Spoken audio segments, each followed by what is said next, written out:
Right, right. Okay. So let's say you have the right tenant. Now you need to finalize the lease. After you prepare the property for rent, you market the property, you found the applicant. What are the next steps? Well, that's where it goes back to the education process. We're going to meet the tenant at the property. Uh, well, I'm assuming at this point they've already signed a lease, and we typically do that through DocuSign or some other electronic signature. But then we're going to meet with them. We're going to collect the deposit, which is generally one time the monthly rent. So, whatever the rent is, the deposit would be the same amount.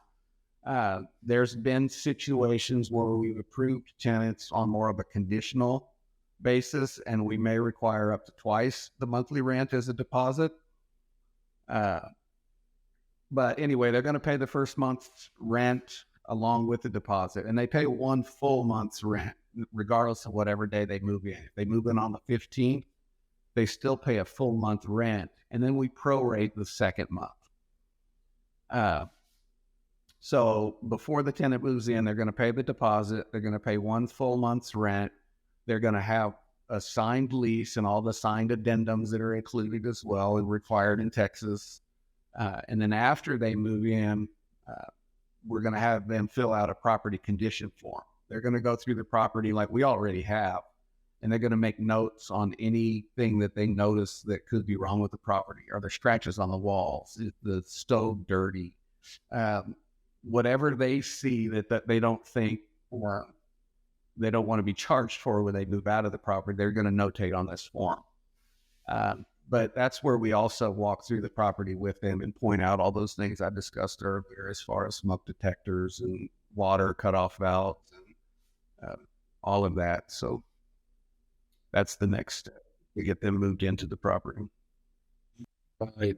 Very nice. Tell us a little bit in detail, as much as you can, about the documents and contracts that are involved in finalizing the agreement. Well, we use the standard just Texas Association of Realtors forms. We use that property management agreement with our owners. So we also use the lease, the Texas Association of Realtors lease with the tenants. It covers all of the information that they're going to need to know, as well as everything that they are going to be required to perform during the term of the lease. And then all of the addendums as well. There's a flood addendum that's required now in Texas. If the property is built before 1978, there's a lead-based paint addendum that's required. And there's just different addendums required with different properties. So we make sure that they've signed the lease, they've signed all the proper addendums, and then we've collected the deposits and the rents, and we give them receipts for all of that. And we even turn over the keys and garage door openers and notate that as well on the lease. So we make sure that we collect all those things back at the end of the lease. How do you prefer to do the collections when collecting the rent?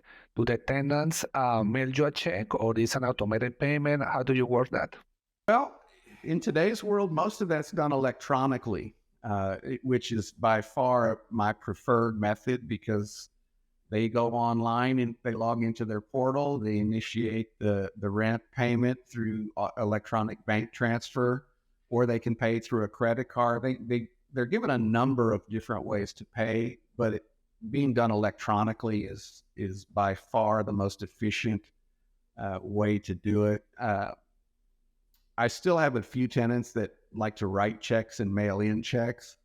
It's interesting. I've got one tenant, I get his rent check every month, and I look at it. It might be, in January, it's rent check number 1001. Well, February, it's check number 1002. March is 1003. The only check he writes is for rent, but he still likes to write a rent check and mail it in. And he mails it certified every month too, which kind of cracks me up. But yeah, most of them are electronic.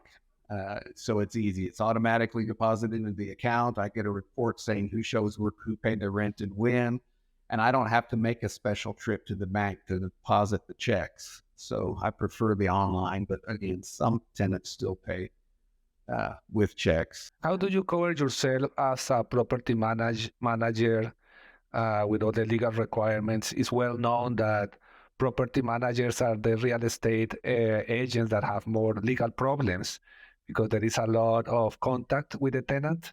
How do you make sure that you are protected? Well, it's really all about the documentation and the disclosures. If they know what the requirements are and they've agreed to those requirements and they've signed off on those requirements and they've agreed to and signed off on the lease, then really, as long as we have all our ducks in a row, all our I's dotted and all our T's crossed, and we fully disclose everything that we know to them, then yeah, we don't have any problems. It's usually from the tenants that weren't qualified or were declined for one reason or another. Those are the ones that like to cause problems, give you bad reviews online or whatever. But yeah, as long as we do what we're supposed to do and we're open and loose with everyone, applicants, tenants. Right. Tell us quickly, what are the typical terms and conditions covered in a lease agreement?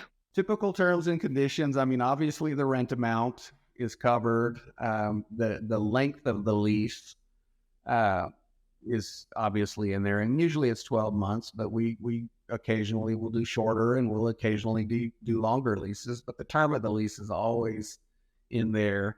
When the rent is due is always in there. What happens if you don't pay the rent on time? Late fees accrue on X date, and this is the amount that they are. All of that is included in there. All of the people that are living in the property will be included in the lease. If there's pets in the property, that will be in there, and there will also be a lease addendum, which brings up something we haven't even discussed at this point. Is it a service animal? Is it an emotional support animal? All of those things we have to take into consideration as well. But all of that will be detailed in the lease. And then any remedies, if they feel that we're in default of the lease somehow, it gives them resources that they can, follow up with and places that they can contact for support or help. And same with us. If they're in default of the lease for whatever reason, it details our possible remedies, late fees, eviction, whatever that may be.